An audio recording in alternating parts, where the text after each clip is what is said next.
బ్రహ్మానందం గారికి mic hand over చేసేస్తున్నాం. బ్రహ్మానందం గారు, నేను ఇక్కడి నుంచే మాట్లాడతా, పర్వాలేదా? నా బతుకంతా ఇలాగే అయిపోయింది. 40 సంవత్సరాల క్రితం ఇలాగే వెనక నుంచి తోశారు, ఇప్పుడు ఇక్కడికి వచ్చి పడ్డాను. ఇప్పుడు ఏంటి ఒక్కొక్కళ్ళు ఎంతసేపు మాట్లాడుతున్నారో అనుకున్నా. నేను ఎంతసేపు మాట్లాడతానో నాకు తెలియదు. ఎందుకంటే నా వెనకున్నది, నా ముందున్నది, నా పక్కనున్నది, నా చుట్టూ ఉన్నది మా చిరంజీవి గారు. కాబట్టి ముందు గుర్తుపెట్టుకొని చెప్పాల్సిన కొన్ని మర్చిపోయినా పర్వాలేదు, కానీ గుర్తుపెట్టుకొని చెప్పాల్సిన విషయాలు కొన్ని ఉన్నాయి. ఈ సినిమాకి ప్రొడ్యూసర్ మిస్టర్ రాహుల్ యాదవ్. ఈయన వచ్చి నాకు స్టోరీ చెప్పినప్పుడు నేనేమన్నాను, వాళ్ళు ఏమన్నారని అందరూ చెప్పారు. అర్థం కాకుండా మా డైరెక్టర్ గారు కూడా చెప్పారు, ఏ మాటగా మాటే. కానీ మేమందరం కలిసి కూర్చుని చేసేటప్పుడు ఒక ప్యాషన్ ఉన్న ప్రొడ్యూసర్. జనరల్గా ఊరికే ఏదో డబ్బు ఇచ్చేసి సినిమా చేసేయండి అనటం కాకుండా, సినిమా ఇలా తీస్తే బాగుంటుంది, ఇలా ఉంటే రాత్రి 7:30 వరకు, ఇవాళ మార్నింగ్ 7:30 వరకు కూర్చుని పనిచేసినటువంటి అతి తక్కువ మంది కుర్ర ప్రొడ్యూసర్స్లో నేను చూసింది రాహుల్ యాదవ్ని. I feel proud. అటువంటి అంటే కొంచెం చదువుకుని దాన్ని ఆకళింపు చేసుకుని మంచి సినిమాలు తీయాలనేటువంటి ఆలోచనలో ఉన్న ప్రొడ్యూసర్స్లో రాహుల్ యాదవ్ ఒకడు. ఆ తర్వాత డైరెక్టర్ నిఖిల్ తను ముందు అసలు ఫస్ట్ ఒక 3 days నన్ను, ఇంకా ఇదిగో ఇప్పుడు మన రఘుబాబు లాంటి వాళ్ళను, లేకపోతే ఒక రాజీవ్ కనకాల లాంటి వాళ్ళను చూసినప్పుడు ఒక చిన్న అంటే నేను వీళ్ళని డైరెక్ట్ చేస్తున్నాను అనే దాని నుంచి ఒక 3 days కొంచెం తప్పుకోవడానికి కష్టపడింది. ఎందుకంటే వెరీ వెరీ గుడ్ బాయ్, దానితో పాటు వెరీ ఇంటెలిజెంట్ బాయ్. లేకపోతే ఇంత కథ ఈ రకంగా రాయగలిగినటువంటి కెపాసిటీ సామాన్యంగా ఉండొచ్చు. ఇది తాత మనవడు గురించి చెప్పేది. ఒక మాటలో చెప్పాలంటే, with the permission of the producer, ఒక మాటలో చెప్పాలంటే ఒక బేవర్స్ తాత, ఒక ఎడమెంట్ గ్రాండ్ సన్, వీళ్ళిద్దరూ వాళ్ళ జీవితాల్ని ఒక చోట నిలబెట్టుకుని, ఒక చోట కలుసుకుని, ఇద్దరు very good grand father and very good grand son అనే స్థితికి అందంగా తీసుకొచ్చినటువంటి స్టోరీ ఇది. తర్వాత ఇది వ్యాలంటైన్స్ డే రోజున రిలీజ్ చేస్తున్నాం అన్నారు. వ్యాలంటైన్స్ డే అంటే ప్రేమికుల దినోత్సవం. ప్రేమికులు అనగానే మనం వెంటనే టీనేజ్లో అమ్మాయిలు అబ్బాయిలు ప్రేమించుకోవటాలు అనేది అది కామన్ పాయింటే. ఒక తాత మనవడు ప్రేమించుకోవటంలో కూడా ప్రేమ ఉంది. ఒక తండ్రి కొడుకు ప్రేమించుకోవటంలో కూడా ప్రేమ ఉంది. ఇలాగా ఒక స్నేహితుడు మధ్య కూడా ప్రేమ ఉంటుంది. అది ప్రేమ ఈజ్ యూనివర్సల్. అది రేపు తాత మనవడిద్దరి మధ్య ఉన్నటువంటి ప్రేమ గురించి చెప్పే రోజున February 14th ఈ సినిమా రిలీజ్ అవుతుంది. సినిమా చాలా అద్భుతంగా ఉంది. నా మాట వినడం చూడండి, అమ్మతోడు మీరు నమ్మండి సార్, నా మాట వినడం బతిమినాటం కాదు. సిన్సియర్గా సినిమా బాగుంది అని అబద్ధం చెప్పకుండా చెప్పేటువంటి స్థితి నాకు నా సినిమా చూసిన తర్వాత కలిగింది. అందువల్ల మీ ముందు చెప్తున్నాను. ఆ తర్వాత ఈ సినిమాలో నాకు గురువు, దైవం, ఆద్యుడు, నీ పేరు చెప్తాను అనుకుంటున్నావు కదా నువ్వు? చిచ్చి, నీ పేరు ఎందుకు చెప్తాను నేను? వెన్నెల కిషోర్. అతను ఇందాక ఊరికే కావాలండి కామెడీగా అన్నాను కానండి, మనిషి చాలా అంటే ఎక్కువసేపు ఆయన కామెడీ చాలా బాగా చేస్తాడు, ఈ సినిమాలో అద్భుతంగా చేశాడని చెప్పడం కంటే, ఈ కథ ముందు రాహుల్ యాదవ్ గారు ఆయనకు వినిపించారు, హీరోగా ఉండండి మీరు చేయండి అని. సెల్ఫ్ క్రిటిసిజం అంటారు, ఆత్మవిమర్శ. ఆ కథ నేను విన్న తర్వాత అతను, నేను లాభం లేదండి ఈ సినిమాలో నేను ఆ క్యారెక్టర్ చేయలేను హీరోగా. అది హీరోగా చేయగలిగింది తాత మనవడుగా, తండ్రి కొడుకులుగా ఉన్నటువంటి వాళ్ళు తాత మనవడుగా చేస్తే చాలా బాగుంటుందని ఆయన మిత్రుడు గౌతమ్ గారి పేరు ప్రపోజ్ చేసి తీసుకొచ్చినటువంటి వ్యక్తి మిస్టర్ వెన్నెల కిషోర్. సో ఇంత మంచి మనసుల యొక్క కలయిక చేత ఏర్పడినటువంటి ఒక అద్భుతమైన సినిమా ఇది అని నేను చెప్తున్నాను. ఇటువంటిది ఈ సినిమా లాంటివి. తర్వాత ఈ సినిమాకి డిఓపి చాలా అద్భుతమైనటువంటి పద్ధతిలో బహుశా ఇందాక మీరు చూసినప్పుడే మీకు అనిపించి ఉంటుంది. డిఓపి గారు కానివ్వండి, ముఖ్యంగా music director Sandilya, I love him. ఈ శాండిలియాను డైరెక్టర్ గారు ఇద్దరు కలిసి బాగా అరేంజ్ చేసుకున్నట్టున్నారు కదా, అంటే పేరెత్తగానే అరుస్తున్నారు అలాగా. రైట్. శాండిలియా ఎవరో నాకు పరిచయం చేస్తూ, సుమ అనుకుంటా, సుమ నాకు పరిచయం చేస్తూ ఒకసారి అదే మొన్న ఏదో ఇంటర్వ్యూలో శాండిలియా గారు ఎవరి దగ్గరండి కీబోర్డ్ ప్లేయర్గా కీరవాణి గారి దగ్గర వయలినిస్ట్గా చేశారండి, చాలా గొప్పగా. ఇంతకుముందు మనం మామూలుగా చెప్పుకునేటప్పుడు కీరవాణి గారి దగ్గర పనిచేశారండి అంటారు కదా, ఈ సినిమా తర్వాత శాండిలియా గారి దగ్గర పనిచేసేవాళ్ళండి వీళ్ళని చెప్పుకుని చూస్తున్నాను నేను. ఇందులో అతను ఉన్నాడు కాబట్టి చాలా గొప్పగా చేశాడని చెప్పే మాట కానే కాదు, సిన్సియర్గా చెప్తున్నాను.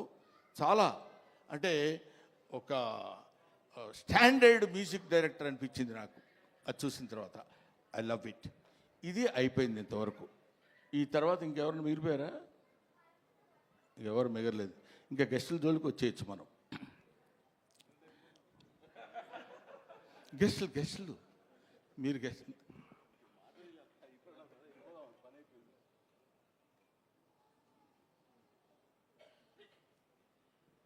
అది ఇప్పుడు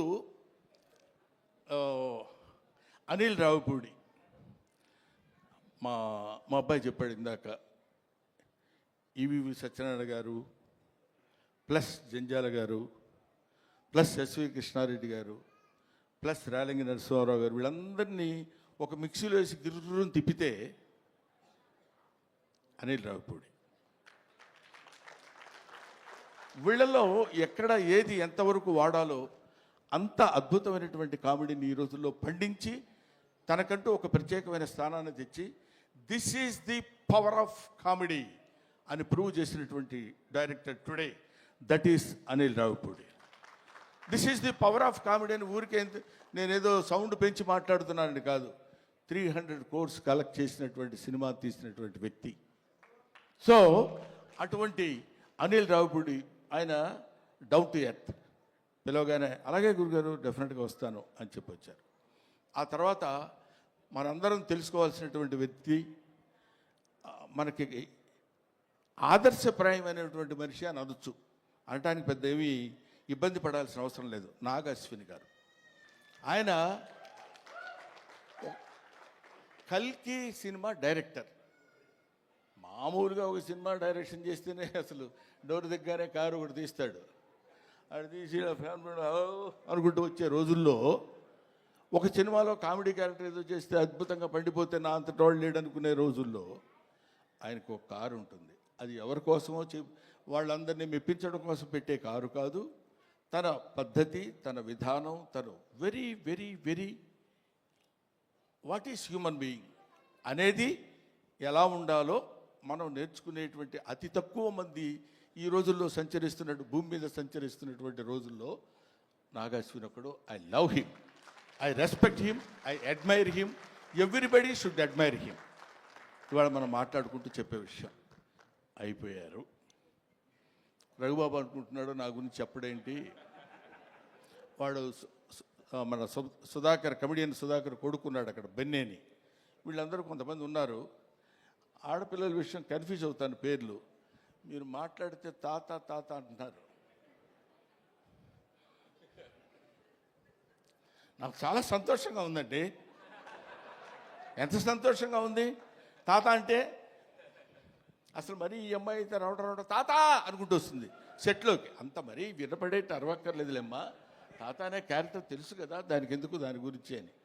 సరే, ఆడపిల్లలు వాళ్ళ మేరకు అందరి చేత అద్భుతంగా నటింపజేయించినటువంటి దర్శకుడికి, వాళ్ళకి అవకాశాన్ని కల్పించినటువంటి ప్రొడ్యూసర్ గారికి, అందరికీ నా హృదయపూర్వకమైన నమస్కారాలు తెలియజేసుకుంటూ, ఎవరినైనా మర్చిపోయి ఉంటే క్షమించండి, లేకపోతే లేదు, అది మీ ఇష్టం, నేను దానికి ఏం చెప్పలేను.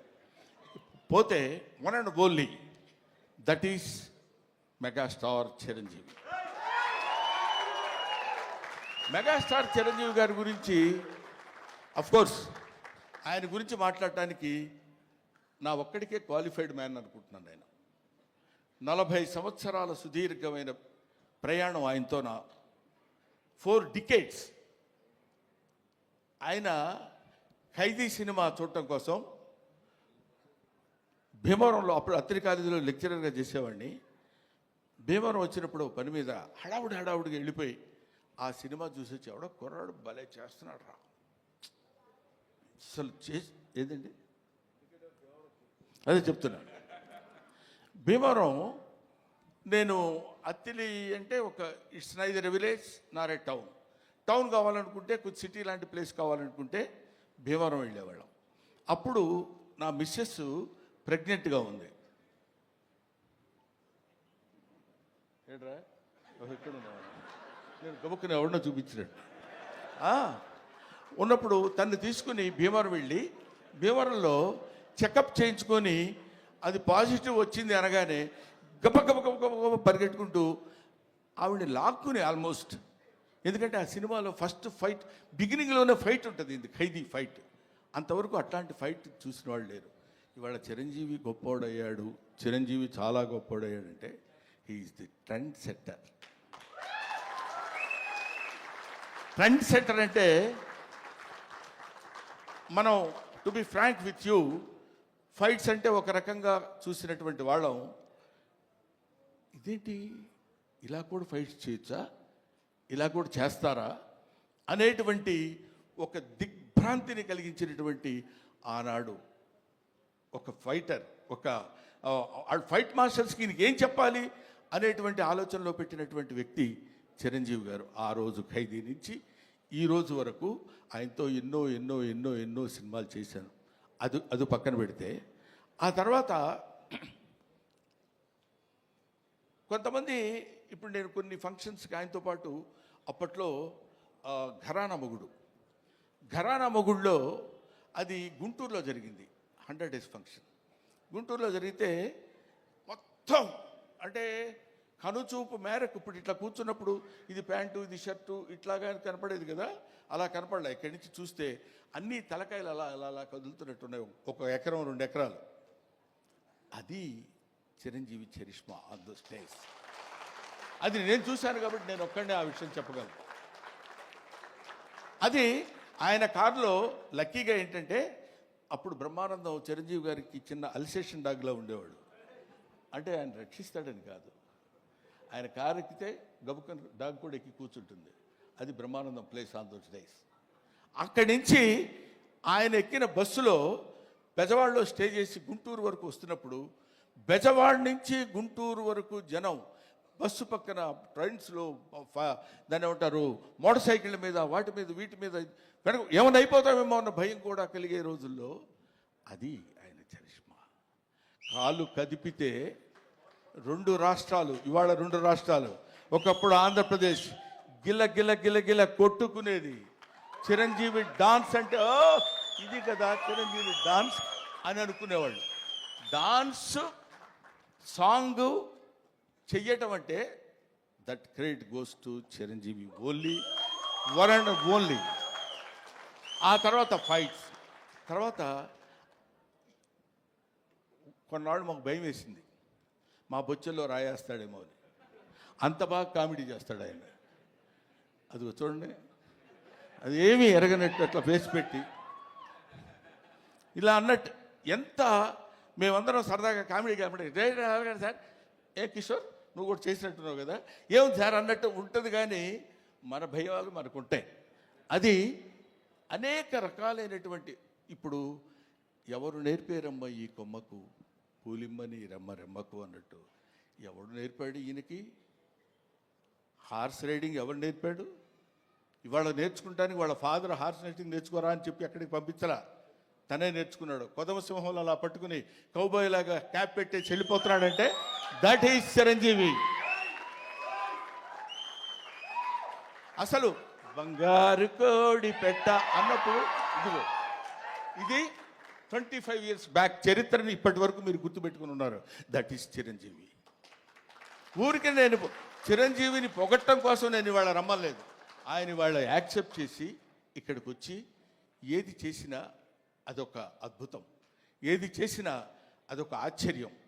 కొన్ని ఆశ్చర్యాలు మనం చేయలేం, అవి కుదురుతాయి అంతే. Wonders cannot be made, they happen. అటువంటి ఆశ్చర్యకరమైనటువంటి జీవితాల్లో జన్మల్లో ఒక జన్మ చిరంజీవి గారిది. ఇంకా చాలా చాలా చెప్తూ, అందుకనే ఆయన్ని ఊరికనే చాలా గొప్పవాడండి చాలా గొప్పవాడని కాకుండా కారణ జన్ముడు అనటానికి రీజన్ అది. ఇటువంటి కారణాల వల్ల పుట్టినటువంటి వ్యక్తి. ఇందాక నుంచి ఇప్పుడు ఆ అమ్మాయి మాట్లాడుతున్నప్పుడు చిరంజీవి గారు మిమ్మల్ని చూస్తూ అని కళ్ళ నీళ్లు పెట్టేసుకుని ఆ యాంగ్జైటీ, ఎక్సైట్మెంట్ నేను చూశాను చాలా చోట్ల. ఆయన పక్కనే ఉంటుండేవాడు కదా, వెళ్ళినప్పుడు ఏమన్నా వచ్చేసి గడగడ పడుకుని ఇలాంటివి ఎన్ని ఎన్ని ఎన్ని ఎన్ని చూశాడు. ఆయన చూడని చరిత్ర, ఆయన చెప్పని చరిత్ర, ఆయనకి తెలియని చరిత్ర. That is Chiranjeevi. ఈరోజు చిరంజీవి గారు ఇంకొక విషయం చెప్పేసి బోరు కొడుతున్నారా అనిపించుకోవడం కోసం చెప్పా. ఇంకో విషయం ఏంటంటే, నేను కింగ్ ఇండియన్ సినిమా కాదు, కింగ్ ఆఫ్ వరల్డ్ ఫిలిం. ఇవాళ కాదు, నేనేదో ఊరికనే మీరు ఇండియా అన్నారు కాబట్టి నేను వరల్డ్ అందామని కాదు. ఇలాంటి మూమెంట్స్ కొన్ని లక్షల మూమెంట్స్ చేశాడు. ఊరికే చిరంజీవి గారి గురించి ఇంకా ఎంతో గంటలు గంటలు గంటలు గంటలు చెప్పినా సరిపోదు. ఒక్క విషయం చెప్తున్నా, మొన్న ఈ మధ్య వచ్చినటువంటి Guinness book of world record గురించి. ఒక సాంగ్లో కొన్ని మూమెంట్స్ ఉండాలి. అలాంటి మూమెంట్స్ ఇప్పుడు మీరు ఒకసారి చిన్నపిల్లలే ఉంటే గుర్తుంటుందో లేదు తెలియదు కానండి, రగులుతుంది మొగలి పొద, ఆ పాటలో బా ఏంటిది బాడీయా లేకపోతే ఏదన్నా ఒక రబ్బర్ ఇదే అనేటువంటి స్థితిలో ఆ సాంగులో ఉన్న మూమెంట్స్ మాత్రమే మనం చూసి కౌంట్ చేసుకోగలిగాం. ఒక్కొక్క మూమెంట్ ఓకే చేయడానికి ఆ కొరియోగ్రాఫర్ ఎన్ని టేక్స్ చేస్తుంటాడో ఆలోచించండి. హీరోయిన్ తప్పు చేసినా చేయాలి, ఆయన తప్పు చేసినా చేయాలి, పొరపాటు జరిగితే చేయాలి. అలాంటిది ఒక్కొక్క పాటలో కొన్ని 500 సార్లు 1000 సార్లు రిహార్సల్ చేసి ఉంటాడు ఆయన. అలాంటి పాటలు ఎన్ని సినిమాల్లో చేసి పాట, డాన్స్, కొరియోగ్రఫీ అంటే చిరంజీవి. కొత్త వాళ్ళు ఎవడన్నా వచ్చాడంటే ప్రభుదేవాకి ఆ రోజుల్లో చెప్పి దా నువ్వు చెప్పు చెయ్యి ఏం చేస్తావని జగదేక వీరుడు అతిలోక సుందరిలో చేస్తుంటే అది ఈయనకి ఏం చెప్పాలి ఎలా చెప్పాలి అనే లారెన్స్ మాస్టర్ దగ్గర నుంచి తిప్పలు పడ్డాయి నాకు తెలుసు. అటువంటి చిరంజీవి గారి గురించి ఇంకా చాలా చాలా చెప్పచ్చు. ఇప్పుడు ఎంత ఎదిగినా అంత ఒదిగి ఉండేటువంటి మనస్తత్వం కలిగిన వాడు చిరంజీవి అంటానికి నా బిడ్డ విషయంలో జరిగిన చిన్న సంఘటన చెప్తాను. ఇంతటితోటి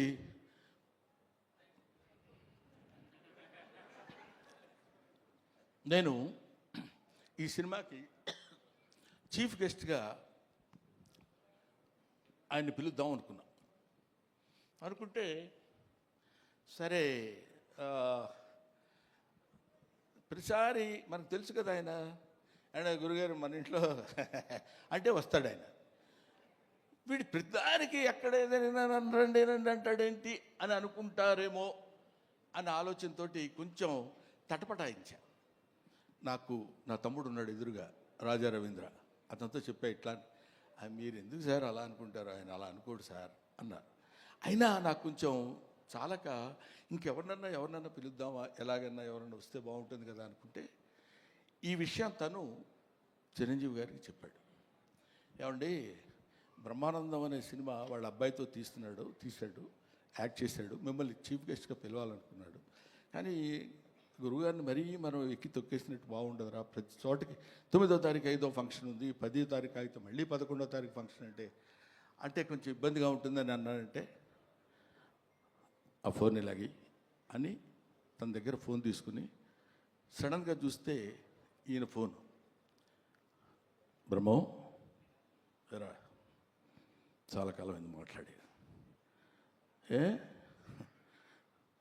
నన్ను పిలవడానికి ఎందుకంత మొహాటపడ్డావు? లేదు నేను ఇటు సైడ్ నుంచి అంటే మాట ఇంకా ఇక్కడి నుంచి వాయిసే ఒకటి దానిలో చేసిన తప్పు ఇంకోటి, ఈ రెండు కలిపి లేదు.